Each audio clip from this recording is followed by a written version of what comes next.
Chapter 15 The Atman, Its Bondage and Freedom, delivered in America. According to the Advaita philosophy, there is only one thing real in the universe, which it calls Brahman.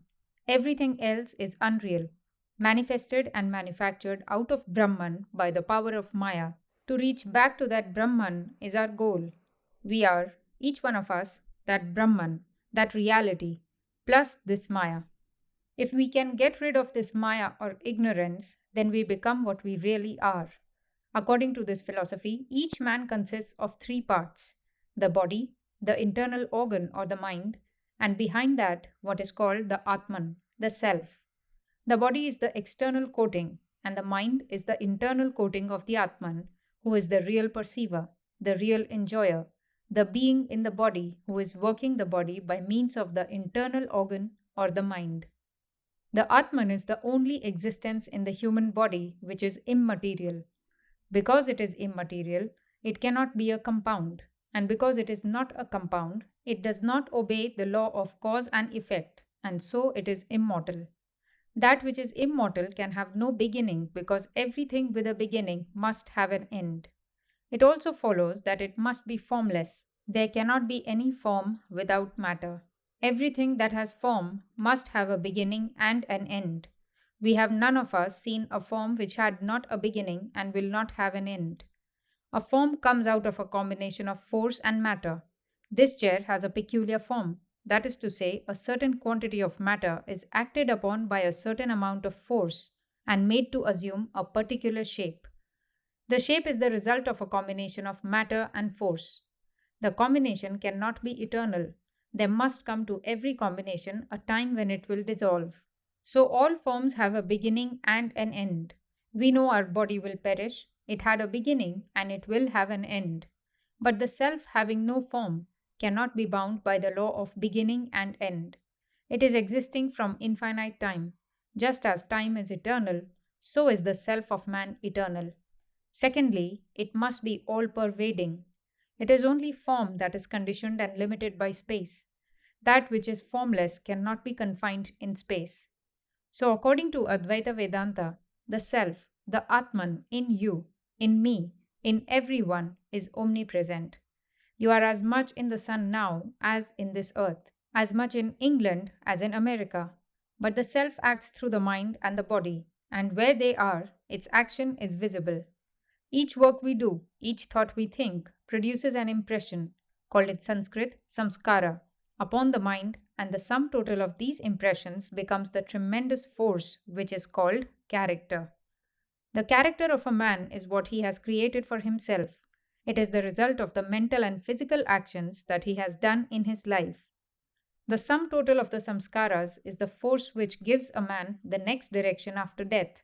A man dies, the body falls away and goes back to the elements, but the samskaras remain, adhering to the mind, which, being made of fine material, does not dissolve, because the finer the material, the more persistent it is.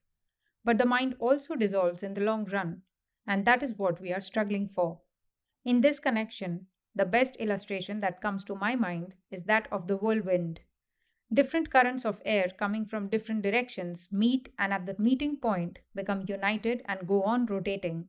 As they rotate, they form a body of dust, drawing in bits of paper, straw, etc. at one place, only to drop them and go on to another. And so go on rotating, raising and forming bodies out of the materials which are before them. Even so, the forces, called prana in Sanskrit, come together and form the body and the mind out of matter, and move on until the body falls down. When they raise other materials to make another body, and when this falls, another rises, and thus the process goes on. Force cannot travel without matter, so when the body falls down, the mind stuff remains, prana in the form of samskaras acting on it, and then it goes on to another point, raises up another whirl from fresh materials, and begins another motion, and so it travels from place to place until the force is all spent, and then it falls down, ended. So when the mind will end, be broken to pieces entirely, without leaving any samskara, we shall be entirely free, and until that time we are in bondage. Until then, the Atman is covered by the whirl of the mind. and imagines it is being taken from place to place. When the world falls down, the Atman finds that it is all pervading. It can go where it likes, is entirely free, and is able to manufacture any number of minds or bodies it likes. But until then, it can go only with the world. This freedom is the goal towards which we are all moving. Suppose there is a ball in this room, and we each have a mallet in our hands and begin to strike the ball, giving it hundreds of blows, driving it from point to point, until at last it flies out of the room. With what force and in what direction will it go out? These will be determined by the forces that have been acting upon it all through the room. All the different blows that have been given will have their effects. Each one of our actions, mental and physical, is such a blow. The human mind is a ball which is being hit.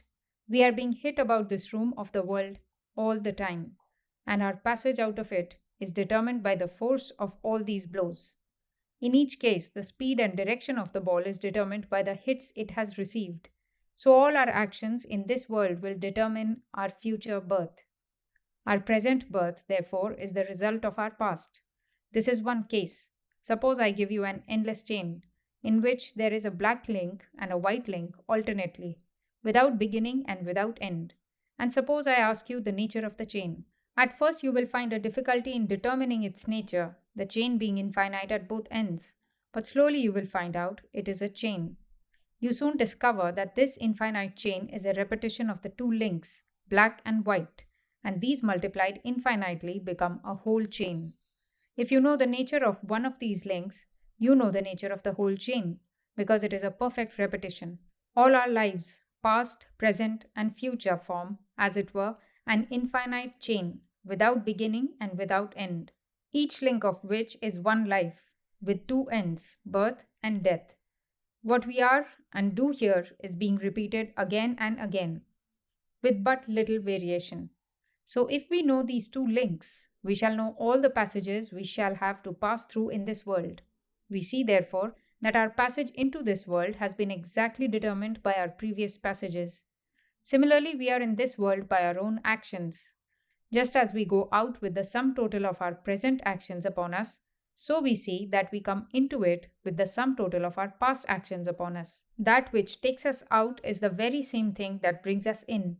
What brings us in? Our past deeds. What takes us out? Our own deeds here. And so on and on we go. Like the caterpillar that takes the thread from its own mouth and builds its cocoon and at last finds itself caught inside the cocoon. We have bound ourselves by our own actions. We have thrown the network of our actions around ourselves.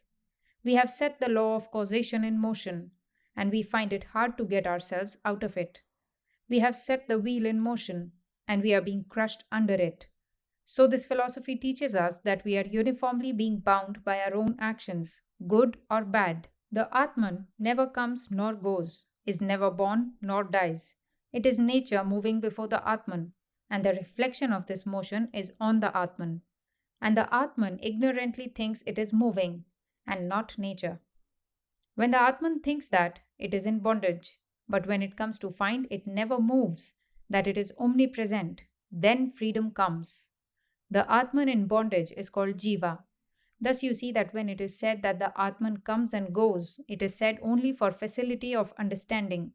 Just as for convenience in studying astronomy, you are asked to suppose that the sun moves round the earth, though such is not the case. So the Jiva, the soul, comes to higher or lower states.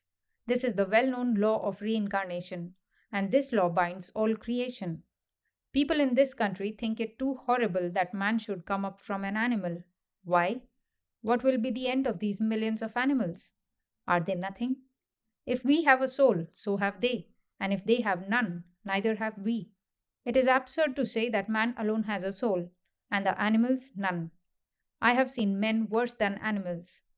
The human soul has sojourned in lower and higher forms, migrating from one to another, according to the samskaras or impressions, but it is only in the highest form as man that it attains to freedom. The man form is higher than even the angel form, and of all forms it is the highest. Man is the highest being in the creation, because he attains to freedom. All this universe was in Brahman, and it was, as it were, projected out of him. and has been moving on to go back to the source from which it was projected, like the electricity which comes out of the dynamo, completes the circuit, and returns to it. The same is the case with the soul. Projected from Brahman, it passed through all sorts of vegetable and animal forms, and at last it is in man. And man is the nearest approach to Brahman. To go back to Brahman from which we have been projected is the great struggle of life. Whether people know it or not does not matter. In the universe, whatever we see of motion, of struggles in minerals or plants or animals, is an effort to come back to the center and be at rest. There was an equilibrium, and that has been destroyed, and all parts and atoms and molecules are struggling to find their lost equilibrium again. In this struggle, they are combining and reforming, giving rise to all the wonderful phenomena of nature. All struggles and competitions in animal life, plant life, and everywhere else, all social struggles and wars are but expressions of that eternal struggle to get back to that equilibrium. The going from birth to death, this traveling, is what is called samsara in Sanskrit, the round of birth and death literally. All creation passing through this round will sooner or later become free. The question may be raised that if we all shall come to freedom, why should we struggle to attain it? If everyone is going to be free, we will sit down and wait. It is true that every being will become free, sooner or later. No one can be lost. Nothing can come to destruction. Everything must come up. If that is so, what is the use of our struggling? In the first place, the struggle is the only means that will bring us to the center. And in the second place, we do not know why we struggle. We have to. Of thousands of men, some are awakened to the idea that they will become free. The vast masses of mankind are content with material things, but there are some who awake and want to get back, who have had enough of this playing down here. These struggle consciously, while the rest do it unconsciously. The alpha and omega of Vedanta philosophy is to give up the world, giving up the unreal and taking the real. Those who are enamored of the world and ask, why should we attempt to get out of it, to go back to the center?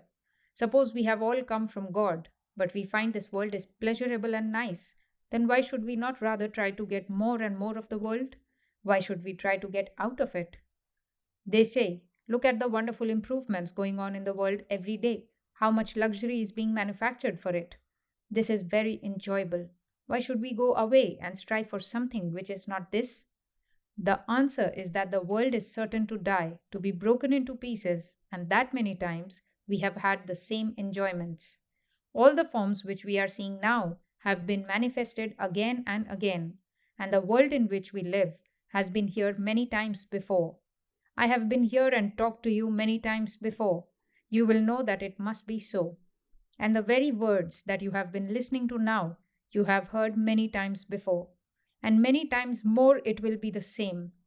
Souls were never different. The bodies have been constantly dissolving and recurring. Secondly, these things periodically occur. Suppose here are 3 or 4 dice, and when we throw them, one comes up 5, another 4, another 3, and another 2. If you keep on throwing, there must come times when those very same numbers will recur. Go on throwing, and no matter how long may be the interval, those numbers must come again. It cannot be asserted in how many throws they will come again. This is the law of chance. So with souls and their associations. However distant may be the periods, the same combinations and dissolutions will happen again and again. The same birth, eating and drinking, and then death come round again and again. Some never find anything higher than the enjoyments of the world, but those who want to soar higher find that these enjoyments are never final, are only by the way. Every form, let us say, beginning from the little worm and ending in man, is like one of the cars of the Chicago Ferris wheel, which is in motion all the time, but the occupants change. A man goes into a car, moves with the wheel, and comes out. The wheel goes on and on. A soul enters one form, resides in it for a time, then leaves it and goes into another and quits that again for a third.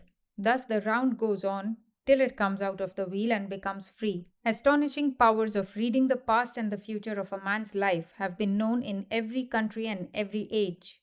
The explanation is that so long as the Atman is within the realm of causation, though its inherent freedom is not entirely lost and can assert itself, even to the extent of taking the soul out of the causal chain, as it does in the case of men who become free. Its actions are greatly influenced by the causal law and thus make it possible for men possessed with the insight to trace the sequence of effects, to tell the past and the future. So long as there is desire or want, it is a sure sign that there is imperfection.